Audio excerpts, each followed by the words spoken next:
Well, good afternoon, everyone, and welcome to this week's Tourism Resiliency Program webinar. My name is Callum Matthews, and I'm the Director of Destination Development at Tourism Vancouver Island.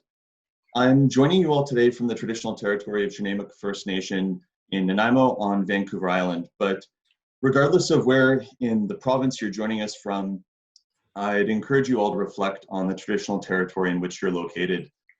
Today's webinar, Shopify Presents Offline to Online, is geared towards helping businesses to sell online for the first time. Our presenters today, Tim, Cassandra, and Nikki, will cover e-commerce basics, answer your questions, and perhaps most importantly, they could be great points of contact for you as you work to action some of the key takeaways from today's webinar. And also let me just say that today's webinar is a pretty fun one for me because one of our presenters, Tim Wang, is a really close personal friend of mine.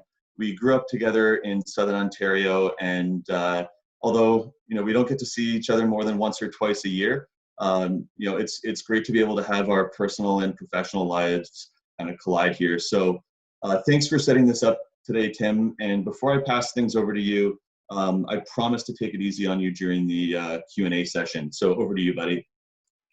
Sweet. Thanks, Callum, for having us. Thank you for the intros. Hi, everyone, and welcome to the Shopify session that we're putting on in conjunction with Tourism Vancouver Island.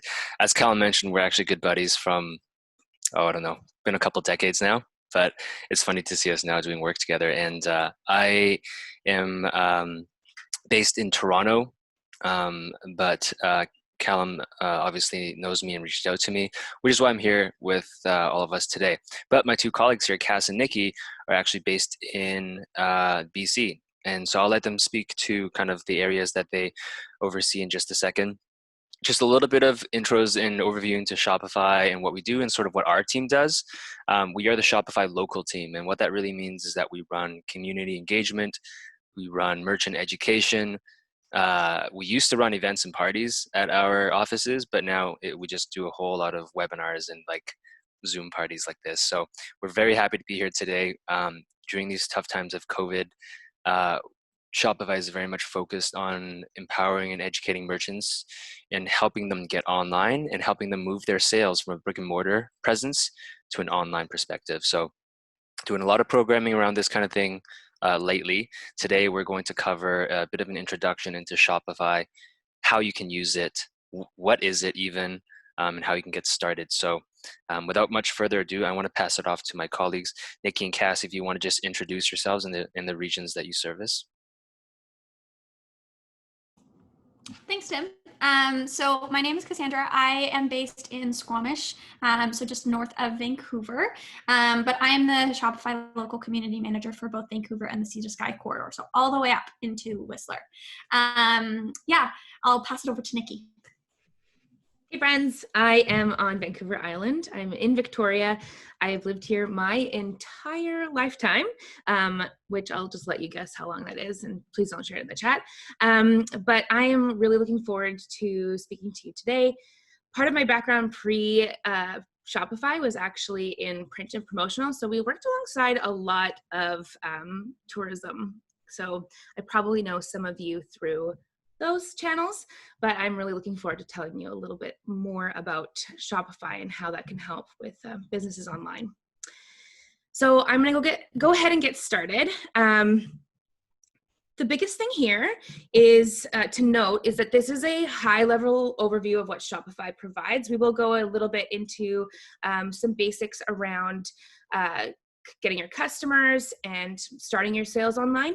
But these are also features that you should look for in whatever e-commerce solution that you use. So obviously we're here from Shopify. We know a lot of stuff about Shopify, but we don't want to say that we are the be-all and end-all solution, but we do believe that we have got quite a good product to offer. So let me let you in on what we're going to be talking about today. So I'll give you a little bit of an intro.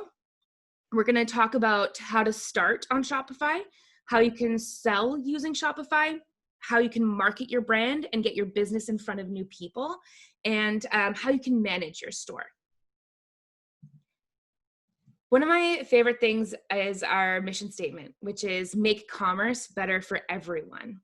And it's a platform where merchants can sell anything, anywhere, And by everyone, we really mean everyone. So merchants being those who are setting up their stores, business owners, buyers, so your customers, partners whose entire businesses are built just for Shopify, or to support Shopify business owners alone. Our mandate is pretty simple. We take the path that leads to more entrepreneurs.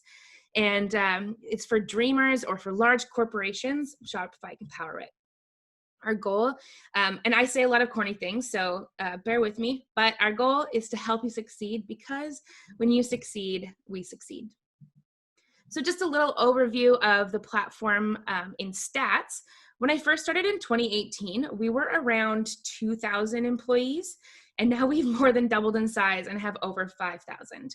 We also have over 1 million merchants, so 1 million business owners who use our platform. And they're in over 175 countries.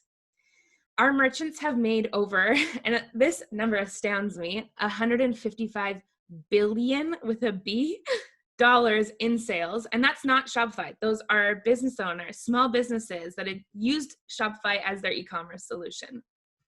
We have a heavy focus on international growth around the world, which you can see with our recent investment in like our multi-language admins, our language support, payment gateways, and localized solutions. A quick snapshot of some of the brands that you'll see on Shopify. We support companies of all sizes, so if you are making stuff at your kitchen table, or if you are a brand like Red Bull or Tesla, you can use Shopify to power your business. Now, the reason why Shopify exists is because our CEO, Toby, in 2006 saw this opportunity and began to make that dream happen. We're a merchant-driven company because Toby himself was looking for a way to sell his snowboards online, and all the other solutions were clunky and just really expensive. So therefore, merchants are at the center of our mission statement, and they lead us through every goal we look to achieve. I want to show you a couple of stores that use Shopify, just like you can see what their product pages look like or what their web fronts look like. So you can see that Shopify supports businesses with many different types of products or services, like Lisa, which is a mattress company. We also have Beard and Blade, which is Australia's biggest men's online grooming store, and Lint. I think you know and have probably consumed some Lindt chocolate in your life. And also Chubbies, which is an apparel company. They've actually been a really good partner of ours to help develop out a lot of the stuff like our Shopify fulfillment network. All right, let's talk about what it looks like to start on Shopify. So once you've created an account, you'll be logged into your admin as pictured here. This is like your home base or a control center for your business. From here, you can modify your theme, add products, view and fulfill your orders, view reports, and more. And from your launch to your 100th sale, the admin is what's going to help you run your business. Pages are a great opportunity for you to tell your story and add in personal touches. It's here that you can let your customers know like who you are, what you're about, and even very importantly, how to contact you. What's really important about pages is that this can really help increase customer trust, and it really establishes you as a brand. These are commonly overlooked pages. Your about us, your policies, your FAQs. Just make sure that you are taking the time to put these critical pages up. Products. Now, oftentimes you'll hear us reference products and it'll sound like we're just referencing physical products, but you can actually sell digital goods and services too, with a variety of apps that are available to expand the functionality and help you protect your property and your content. For example, we have our Shopify app Digital Downloads, which enables you to sell digital content. You have the flexibility to sell what you want, where you want, and how you want. For example, on a product, you can add up to 3 options. So options are things that we call things like your color, size, or materials for your variants. There's a total of 100 variants through Though there are apps that you can add more than 100 variants, but just kind of think about what you really need and if you really need that. There's some basic inventory tracking. So for example, if you have a business partner and both of you have stock within your kitchens or in your spare bedrooms, you can track which location everything's at. Or if you have 6 warehouses, congratulations, you can track that too. And you can group your products into collections. So this would be things like if you went online, if you have an apparel company and you grouped it by like men, women's, children, and then subcategories like men's tops, women's tops, etc. You can create 2 types of collections on Shopify. And Cassandra's probably tired of hearing me say it this way, but I always say it like this. You can create 2 types of collections on Shopify. You can create automated collections, and I mean, you could create manual collections, but hear me out. An automated collection, it's going to sound hard, but I promise it's worth it in the long run. It uses selection conditions to automatically include any products that you want. So you can add and specify whether products must meet all conditions or any condition to be included in that collection. And then when you add a new product that matches the selection conditions for a collection, it will automatically be added to the collection. It is a no-brainer. You'll want to set these up. If you need help, there is amazing documentation in our help center. I cannot recommend setting up automated collections anymore. Are you getting it? I love automated collections. Okay, but I also should mention, you can set up manual collections. They sound easier, but they're actually a little bit more work in the long run. But a manual collection includes the products that you add. So the collection always contains the same products unless you add or remove them. A few examples of collections could even be just like apparel for men or women or children, items on sale or items in a specific size or color. I know as a plus size woman, if I'm going to a store, I love going and just seeing what's available for me. So automated collections. Okay, you get it. All right, themes. So themes.shopify.com. You can view all of the themes we have pre-built with a variety of layouts and features. There's over 100 of themes in the store, free or paid. They all come with a theme editor for basic changes like the color schemes, the logos, homepage design. There is full access to the theme files if you have coding experience and you want to hop into that code. That is also available too. Payment providers. So Shopify Payments. Shopify Payments is the simplest way to accept payments online. It eliminates the hassle of setting up third-party payment provider. It's already in the back end of your Shopify account and having to enter those credentials into Shopify. The credit card rates are as low as 2% and have 30 cents per transaction fee, standard rates across any payment provider. You can also adjust which payment methods are accepted using the little check boxes at the bottom. We also have PayPal. So PayPal, you can add your PayPal business account to receive deposits directly into your PayPal. If you have Shopify Payments enabled, you won't pay any additional transaction fee on orders processed through PayPal. So Shopify Payments and PayPal, best buds, definitely set them up. We also have third-party payment gateway. So when you deactivate Shopify Payments, say you're selling some restricted goods that we can't support through Shopify Payments, you'll be able to see the list of available gateways in Canada that you could set up instead. So note that any third-party gateway for credit card processing will actually have an additional 2% transaction fee for each order on top of whatever that gateway's transaction fees are, which is another really good reason to use Shopify Payments. And then we also accept manual payments. So for example, like cash on delivery, a bank deposit, if you want to accept high fives, you can set that up too. All right. So kind of know how to get started. Let's talk about selling. Shopify, I've mentioned this, but it is a platform where you can sell anything, anywhere. Our roots are in e-commerce, but we also enable our merchants to sell through multiple sales channels, whether that's on the web, in person, at a retail location or pop-up shop, or on a third-party platform or social media channel. Sales channels are a great option for you to expand your business and connect with your customers where they already are spending their time online. Some do come with eligibility requirements that must be met so that they can be used, but you can learn more at shopify.com/channels. All right, Shopify POS, point of sale.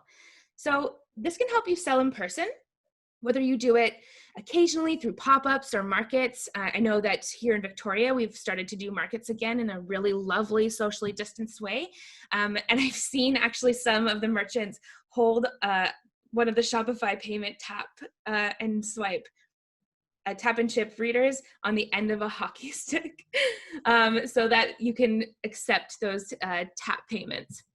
But whether you're opening up you're just selling at those pop-ups, or you're opening your 10th brick and mortar location, congratulations. You can accept credit cards and gift cards with easy to use hardware that syncs up directly into your online store.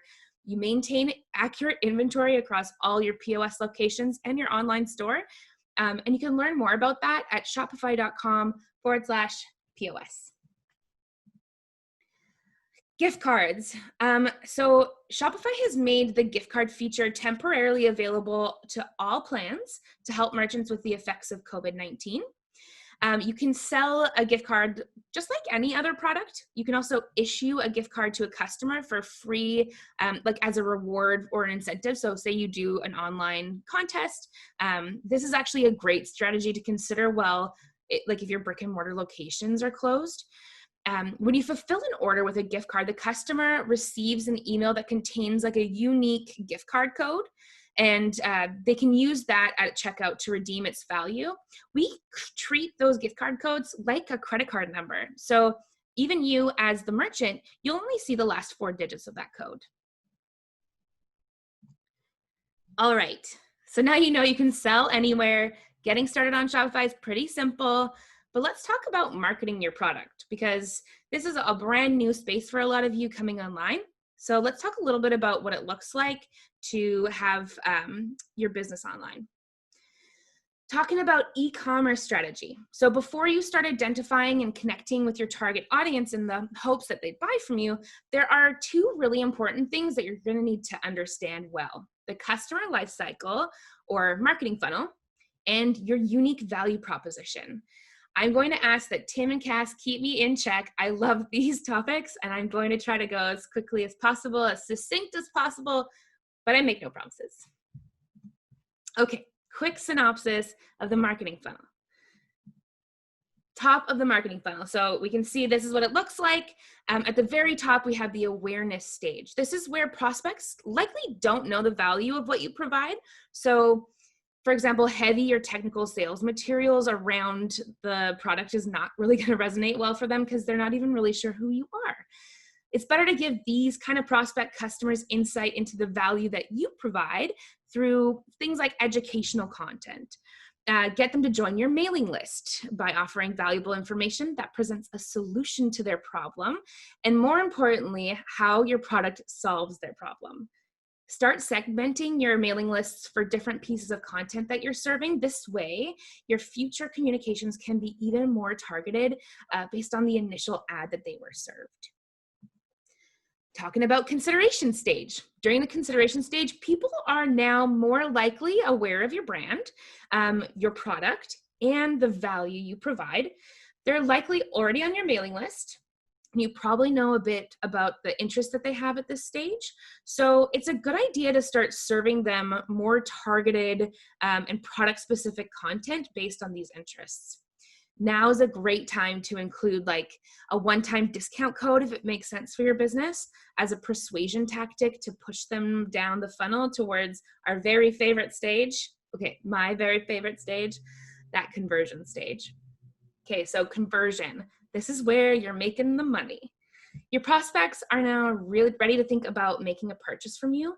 And so the material that you should be considering serving them at this time is ones that tell them how their product will help them. You can also include competitive advantages as well as like case studies, customer success stories. But in this stage, it's really important to focus on the benefits that they'll experience once they own the product, not the product's features. So really get them, because you're not going to be able to hold the product in their hands. You're going to want to give them this sense of like, what am I going to feel when I have this product? All right, then we have the loyalty and advocacy at the very bottom of the funnel. For these two stages of the funnel, you really just want to craft relevant and useful content for your existing customers. And you want to offer rewards for bringing in friends and family with referral bonuses so you can continue to generate more leads coming back into the top of the funnel. This way, the cycle never really ends. Okay, but all that being said, it is very important to note that the funnel is not universal, so it will be different for every merchant. For example, a piano, like a high value item, would be a different strategy from the strategy you'd use to sell a t-shirt. If you sell like one-off high value products, the purchase might have a significant impact on the customer, and so they'll probably spend more time in that consideration stage. If you sell something consumable and affordable, you might be able to move a customer from awareness to conversion in a single ad. I know last night I needed some masks because I'm starting to go out a little bit more. I was laying in bed and I was fed an ad for masks, and I pressed shop now, I pressed shop pay, automatically my order was done. Insane. So that was a example of a very consumable product or a very affordable product. So this process will largely depend on the products that you sell. So the first two stages of the funnel require customer acquisition strategies to nurture leads into the top of the funnel and down towards that conversion. So let's talk about, we'll talk about customer acquisition strategies probably a little bit later in the presentation. I wanted to get into it now, but we'll talk about it a little bit later. Before you start any marketing campaigns to help acquire new customers, it's important to deeply understand your buyers and their needs. Once you have this knowledge and you can use it to persuade potential and existing customers that are buying from you and telling them that buying from you is in their best interest, this is how we're going to increase those conversions. Okay, so what is acquisition anyway? So acquisition is defined as the process of persuading a customer to purchase a company's goods or services. It's a pretty broad term used to describe bringing in new customers to your business and basically the inflow of new people coming into the top of the funnel. And they're coming to be aware of your brand and engaging with your brand. And the trick to succeeding and guiding someone down the funnel is twofold. First, you have to build trust along the way. And second, you have to create a seamless experience that educates, engages, and eventually persuades that customer into buying. This is incredibly important. Every business needs a reason for their customers to buy from them and not their competitors. This is called a unique value proposition, or a UVP. All great value props start with one question. What do I do better than anyone else? Maybe it's customer service, maybe it's product design, material quality, maybe it's the price, but it can be anything that customers find valuable. But keep in mind though, that your company and your products are more comparable than you think. So see how your value proposition stacks up against the promises of your top competitors. What will set you apart in the mind of your visitors? Note that small values like free shipping, money back guarantees, and same-day delivery can be useful conversion tools, but they are not effective value propositions on their own. So any store owner can offer free shipping. So you'll want to dig a little bit deeper than that. What truly sets you apart? The first step in figuring that out is identifying your target audience. So you can do this by answering two basic questions. What problem does your product or service solve? And who is most likely to have this problem? You want to get a little bit more specific about what pain points your product or service addresses, and then who typically feels that pain point. Once you're clear about who is most likely to need or want your product, you can get a little bit more granular about how you define your target market based on different characteristics, such as the geographic area of the store, if you have a physical retail location, or like an area you'll be able to ship to if you're selling online. You'll be able to target the target market's demographic characteristics. So that's like age, gender, income level, education level, or marital status even. The psychographic characteristics such as their values and their attitudes. You can even target based on generation, so Gen Z, millennials, baby boomers, and finally, the stage of life of the market. So that would mean something like newly married, parenting young kids, or retired would be another life stage. Okay, so once you've identified your value prop, distill what you do better than anyone else into a single sentence and display it prominently on your store. This is important because you want to ensure that this is what grabs the attention first. And then design a content strategy that informs prospects why they should buy from you. Your content should be informative, engaging, and most of all should persuade visitors to purchase your products or services. It's important to remember that the majority of the people that you're targeting at the top of the funnel aren't people who have directly sought out your product. In most cases, they've actually never heard of your brand before, and chances are they're not in the decision-making mode either. So the audience you're connecting with at the top of the funnel isn't one in a buying mindset, but it is a captive audience for a pitch, so long as you're presenting the right information and you've set the right expectations for what they're going to be engaging with. At this stage, it's all about catching the user's attention with something that will align with their interests. Did you know that only 30% of people will arrive on a landing page and immediately start reading the content that's there? That means 70% of your visitors will land on the page and skim through the content before deciding if it's even worth their time to consume. I am so guilty of this. It's hugely important to think about this when you're building that landing page and deciding how you want your users to engage with your content. Ultimately, your goal is to reach and engage with as many leads as possible, qualify them, and then gradually guide them down that funnel, especially with high value products. Okay, so now that you hopefully understand what to write at each stage of that funnel, we need to figure out how to reach your prospects with this messaging. And you can do this through things like blogging, paid ads, or like on social, and email marketing. So let's talk a little bit about those. So with blogging, you need to find ways to stand out in the crowd. There's so much content out there, and you want to be able to drive traffic and sales to your business. Blogging is a huge part of an e-commerce marketing strategy because it allows you to tell a story and create content that helps draw people into your website. By creating engaging content that relates back to your products you sell, you're actually building trust with your prospects and encouraging them to eventually buy from you. Blogging is also great for search engine optimization. I know you've all gone to Google and typed something in. So improving your search engine rankings because you can use your keywords to help drive more traffic to your store. So blogging is really great for SEO. Speaking of keywords, once you identify the keywords that work best for your audience, use these prominently throughout your website to help improve those search engine rankings. Facebook and Instagram are advertising platforms that have exploded in popularity in the last 10 years. I'm pretty sure most of you have a Facebook and likely have an Instagram. I know I spend all of my time on Instagram. It's pretty bad.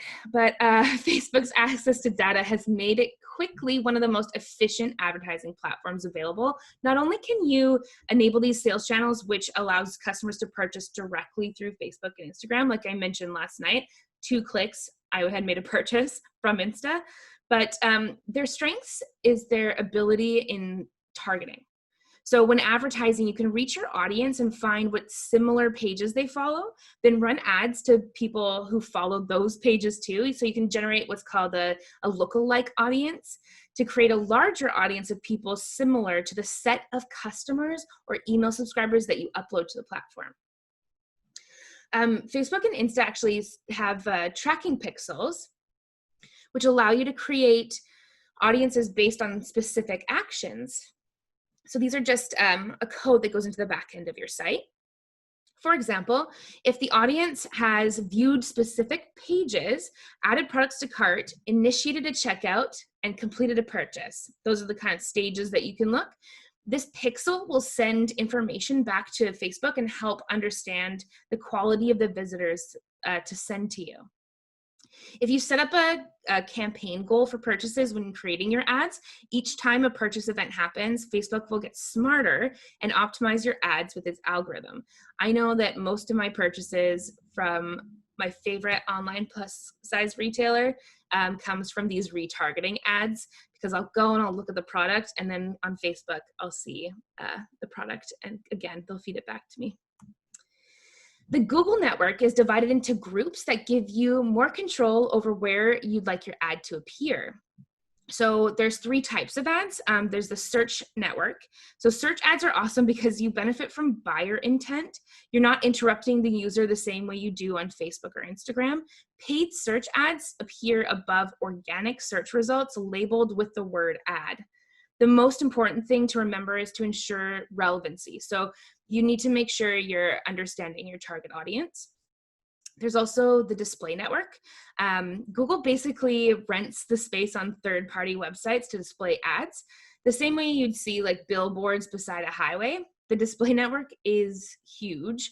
The latest estimates are that it reaches 90% of internet users. These types of ads are really great for retargeting. And then there's Google Shopping. So this is a massive growth opportunity for your business. According to a recent study, Google Shopping ads drive about 75% of retail search ad spend and generate more than 85% of all clicks from Google ads. These are ads designed specifically for people searching for products. So rather than showing a blue link at the top of results, the ad shows the images of the products. And Google is trying to make the shopping experience way more engaging and realistic, especially during these times. It's a really great way to reach your audience. And you can learn more at support.google.com, or you can actually go to shopifycompass.com. We should update this slide. All right, Shopify marketing. Shopify makes it easy for you to market your business using all these integrated tools. I know I just spouted off a whole bunch of things you can do to market, but you can actually this is housed in our marketing section in the back of your admin. So Shopify merchants gain access to a marketing section within the admin. Merchants can create smarter multi-channel digital marketing campaigns that put their products in front of the right shoppers without ever having to leave Shopify. You can create Facebook ads and Google Smart Shopping campaigns directly from the admin, and then you can see the results directly in that space too. The last acquisition strategy I'm going to talk about is email marketing. This is incredibly important. The reality of website traffic, even highly targeted traffic, is most new visitors to your store will never return. Unless that is you do something that keeps them coming back. This is where email marketing comes in handy. There are 2 major components to a good email marketing campaign. Effectively growing your email list, so like a newsletter sign up on your site, giving something in exchange for that email. Email is a way for people to give you permission. It's like permission-based marketing is a term that's thrown around about it. And so someone said, I invite you into my space. And so giving someone something in return, it doesn't have to be like a percentage coupon off or a discount. It can be top 10 tips in the kitchen if your brand aligns with that content. The other thing you can do that's another major component to a good email marketing is sending highly targeted, relevant, and timely emails. So There's some really great courses. You can go to the link at academy.shopify.com, but also Shopify Compass has the same courses, free courses, highly recommend. You do not need to be on Shopify to take them. Email marketing is incredibly, incredibly useful marketing tool, and it creates a lot of high conversion. Okay, so the first two stages of the funnel require customer acquisition strategies to nurture the leads into the top of the funnel and down toward that conversion. But let's talk, we'll talk about customer acquisition strategies a little bit later. All right, we are continuously working to improve our platform and add in new features to better serve you guys, allowing you to better cater to your markets, to your customers. There's definitely that focus on international growth. So stay tuned as we continue to develop and grow to serve merchants around the world. This last little section is just all about the resources that we have available to you. Big ups on this app store. You know that saying, there's an app for that? I'm not kidding. It applies here. There's an app for that. We've recently updated the App Store and features better discoverability and categorization. So there's a review system that we revisited. So we allow developers to now reply to reviews to offer better support. Dedicated team to mediate communications between merchants and developers. These apps work to expand on the functionality of our native integrations, like that digital downloads I had mentioned, or product reviews apps. And apps are developed and supported by the developers themselves, which offers a wide range of opportunities and functionalities for users. We also have Shopify experts. There are over 780 experts in our network. Remember, very beginning of this presentation when I had mentioned there are businesses that have built their business specifically to help Shopify merchants. So that could be for creating copywriting, for creating your entire website. Whatever you need help with within creating your store online, you can find a Shopify expert who can help you in that specific area.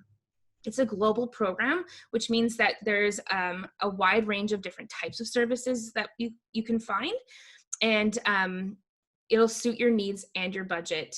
Everything is really well explained there, and that's at experts.shopify.com. I love Hatchful. I play with this probably way too often. I get to call it my job.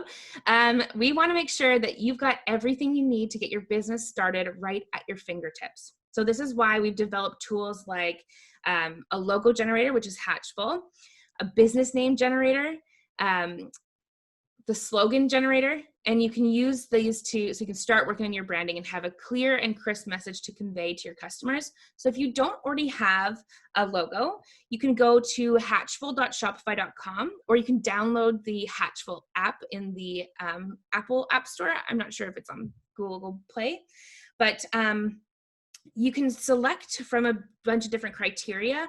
Say that you want it to be modern, you want it to be for the fashion industry, and then you can select from a wide variety of logos to choose from. I love it. I play with it all the time. Maybe I shouldn't admit that on a recorded presentation, but here we are. All right, Burst. Not everyone is a photography expert, so we've partnered with Burst to provide you with free, high-quality photos to help you build your store. These can be easily changed and customized at any point to fit your branding, the season, any special occasions your business might be marketing, and there are thousands of photos in there. What I really love is we've put a lot of time and focus into diversity, so you can take a look and you can find what you need that really speaks to your brand messaging. So highly recommend just taking a look at burst.shopify.com. All right, so our help center, I always say it's like the Google of everything Shopify. So you can find, it's easy to search. It's just like Google. It includes step-by-step walkthroughs and video tutorials for legitimately anything you want to achieve with your Shopify store. Just type it into the search and there'll be a document for there for you to see. We also have a dedicated support team available 24/7 of wonderful humans on the other side. So there is phone support. There's also a live chat. So make sure you take advantage of that. If you have any questions at any time of the day that you are working on, there'll be a human there to answer your question. And as I mentioned a little bit earlier, Shopify Compass is, it helps entrepreneurs start and run businesses on Shopify, but it helps businesses start whether you're on Shopify or not. It gives you access to guidance, resources, a community. And unlike other types of content, Compass will help you by providing guidance that is directly actionable in Shopify so that you can learn while completing important steps in your business journey. All of that's free. There are free workshops and courses. So thank you so much. We'll hop into some questions. That was a lot of information. Yeah, thanks so much, Nikki. Covered tons of ground there. And we've got a couple of questions that were submitted in advance, but for those of you watching, I encourage you to fire questions into the chat or the Q&A.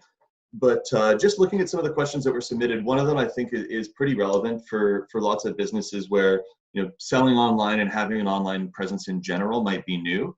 So the question is, I don't have a website for my business yet. Can I still set up online shopping, or do I need a website first? So what would your advice be to those businesses that haven't really had an online presence or might have an old or outdated website and are looking to really ramp things up? Great question. Shopify actually will build your entire website, or I should say you use Shopify to build your entire website. So perfect use case if you don't have a website that exists already.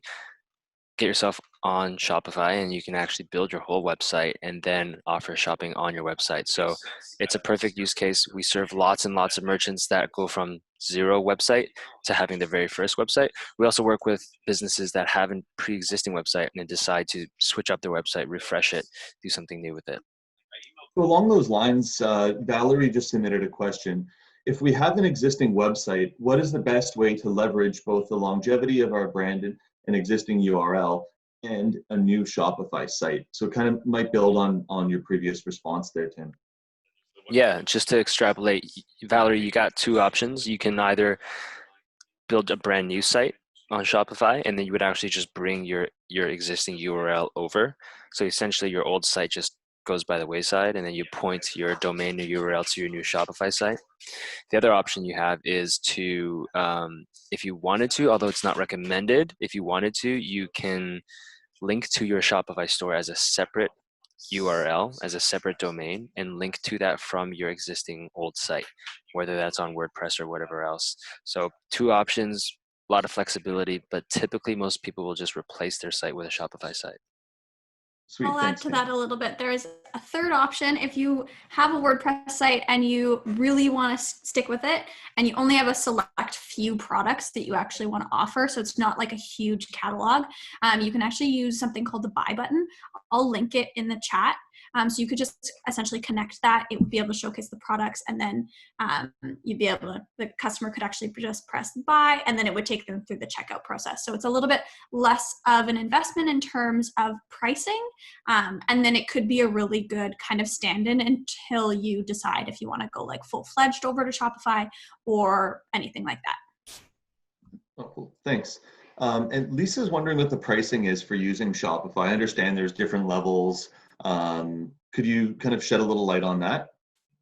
Yeah, you bet. So the pricing starts at $29 USD per month. I always recommend that people start on the basic plan. It is incredibly powerful and powers businesses up to millions of dollars, although there are really good reasons to move up if you're in that range. But usually what I say is until you feel a pain point that can be answered by one of the higher plans, that basic plan is going to do you wonders. Cool.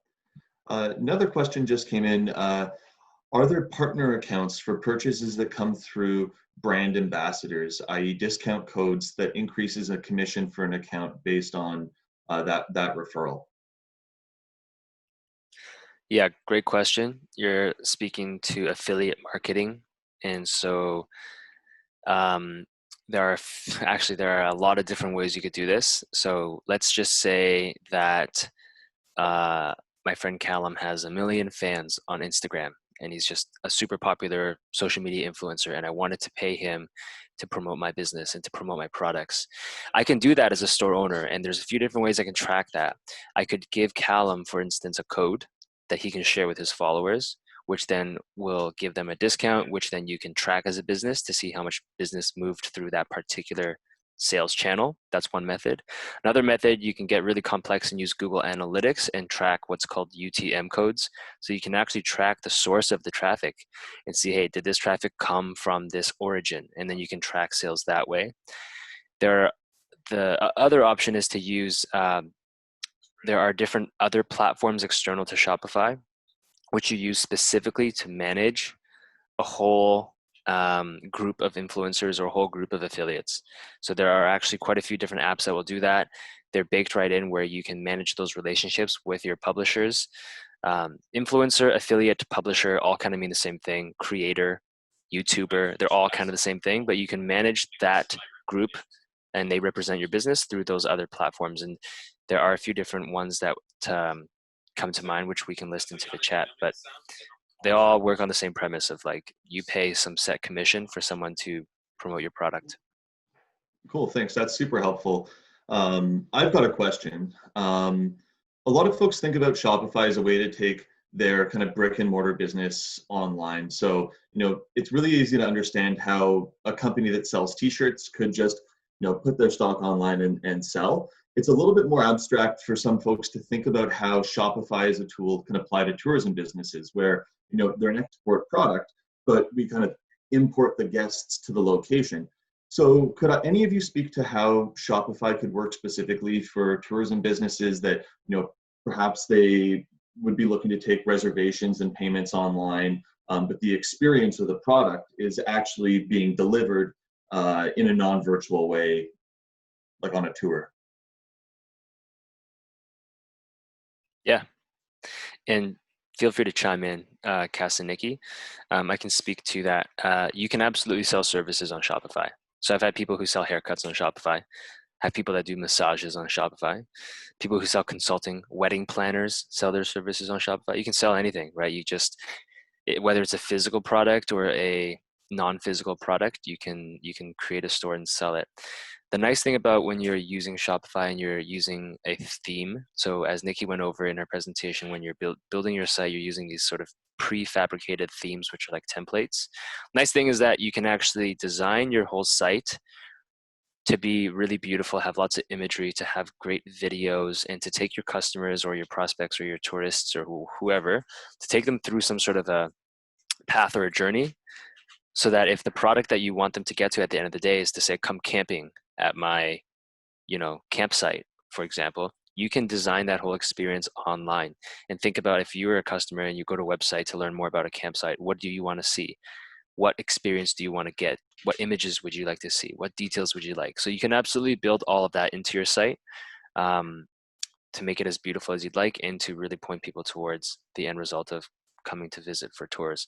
You can also, of course, take deposits and payments through your Shopify site, right? So if you wanted to take like a deposit for a campground for the night or something, you can do that. And then lastly, you can also do event and time slot booking. We have different apps you can download to help you book, this particular day or this particular weekend or whatever it happens to be. And I would just say, to add on to that, is like, figure out what it is that you need for the solution and then give us a call, because we'll be able to help find some suggestions for what that would look like. You're not alone in that process, but just do a little bit of work up front and let us know what you need. And we're happy to try to find that for you. Yeah, I'd love to touch on that a little bit as well. So I actually grew up in a ski resort in Quebec, and then I moved to Whistler, another ski resort. So all very tourism driven. I actually had a merchant who was in Haida Gwaii, and we chatted right at the beginning of the pandemic. And she was like, this is when we do all of our selling. And she was doing more of like a gift shop with local artisans, and she was really stumped in terms of like, what do we do now? Because at this point, it's, we don't want visitors, and maybe we're going to open up later, but this is also a really good opportunity to be reaching out to the customers that you had previously, of like, support us now so that we're here to support you when you come back. So it could be something like booking a camping spot or a tour or anything like that, but it could also be physical, like products in terms of like souvenirs and that sort of thing. So something that will remind them that you are still around. It is a place that you absolutely love, but to still be able to get that support that you need so that you're still around when everything kind of opens back up again.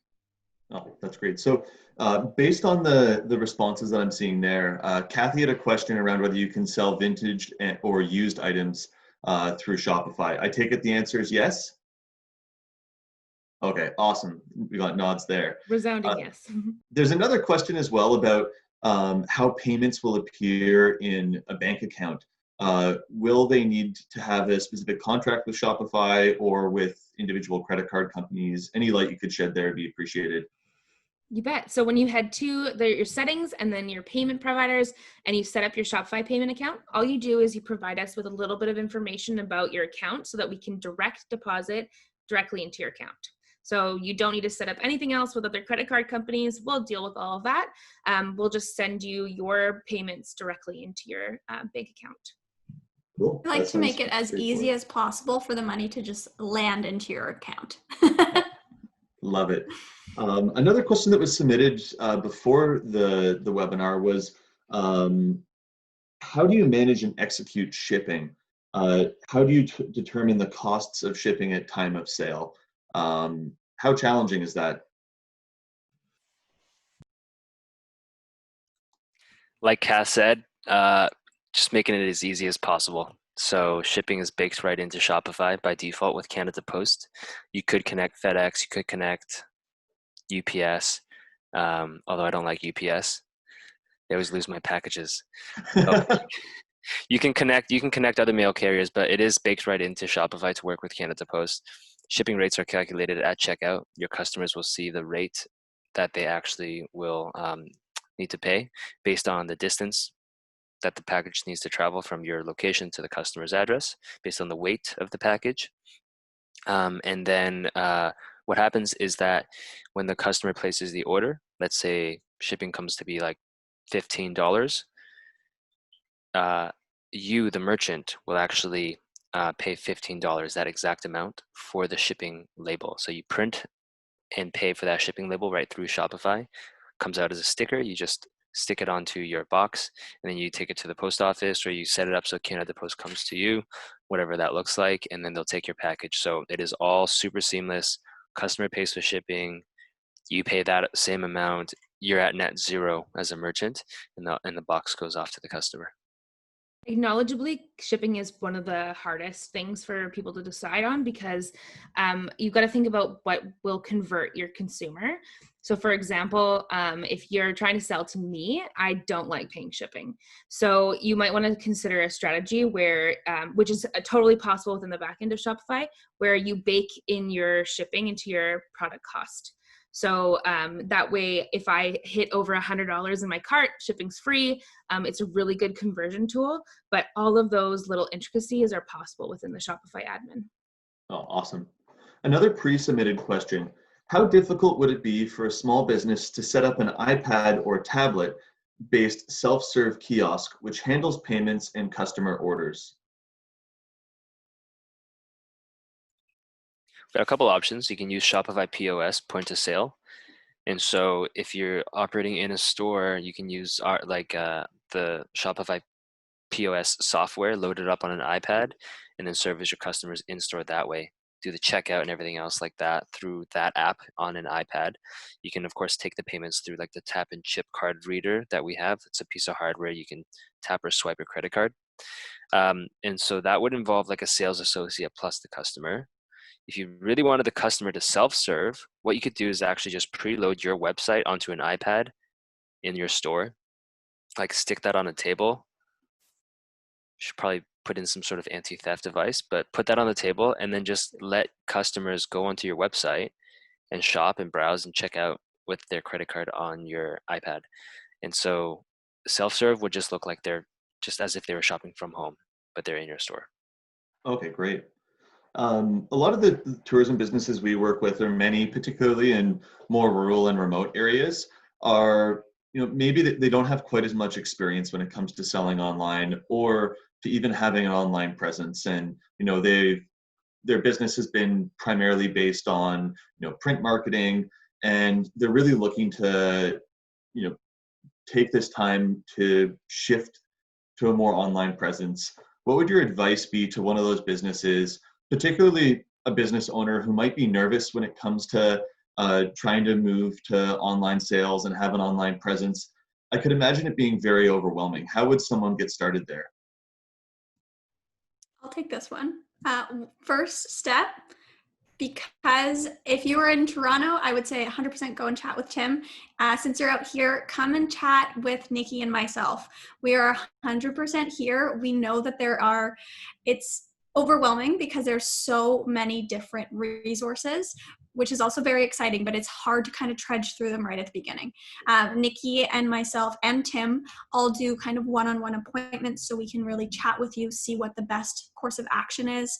And then we have a ton of really good resources in terms of Shopify Compass. It has different basically videos going through of setting up a store, and we can kind of point you in the right direction of like what the next steps are, because I totally appreciate it can be really overwhelming right at the beginning. There's so much out there, but leverage people like us to be able to set you up for that. Great. And another question that came in advance, somebody's wondering how successful online sales and an online presence is. And a lot of the business owners who I was talking to, particularly in kind of April and May, their business was, temporarily closed, and they were spending time working on their business and finding ways to, enhance what they do. Why is now a good time for businesses to be, potentially pivoting and looking at Shopify as a tool? The biggest thing right now is that because of the time that we're in, people are converting more to online sales because it's so really readily available and really widely accepted now. And so we're all spending a lot more time online. I was just telling someone earlier today that I didn't used to, don't tell my employer, but I didn't used to shop online that much. I loved going out into my local community and meeting the business owners or the staff. And so I actually bought primarily in person.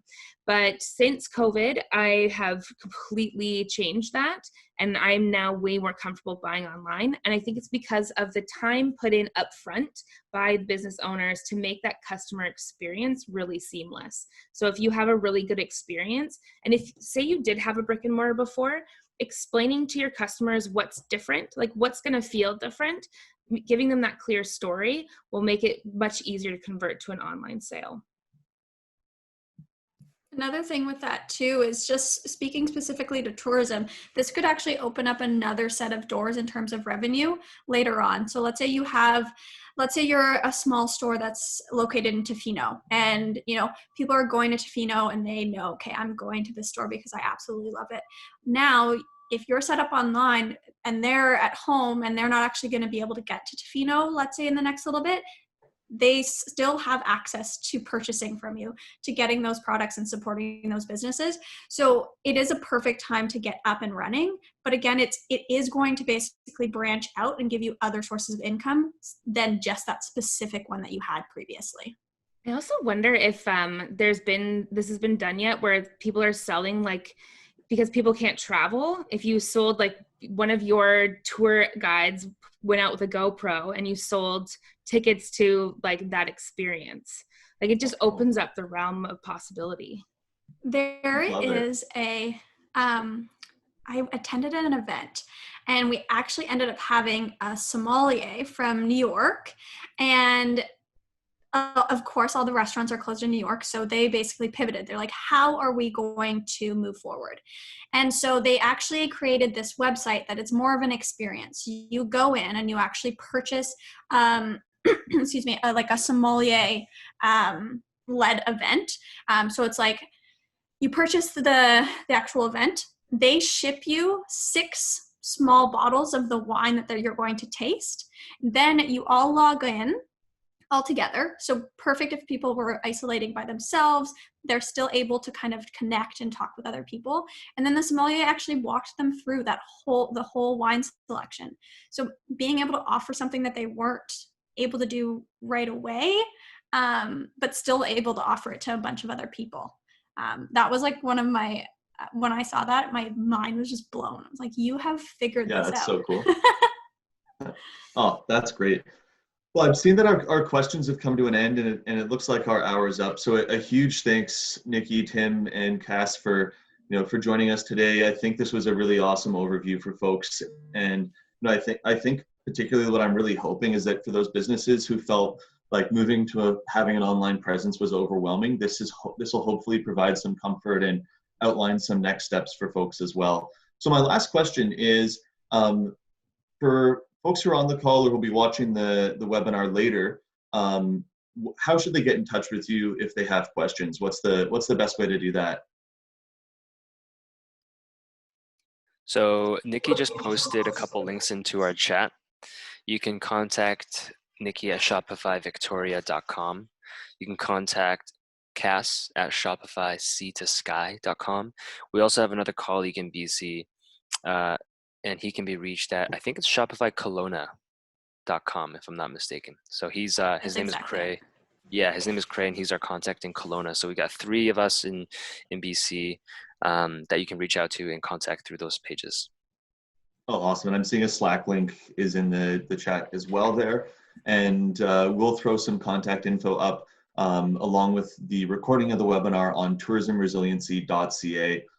So thank you so much for joining us today. Tim, look forward to having you out to BC once it's safe to travel again, and we'll get you out on that boat and catch a salmon or 2. So huge thanks to you all. Take care and have a great rest of the afternoon. Thanks for having us. Bye, everyone. Thank you for having us.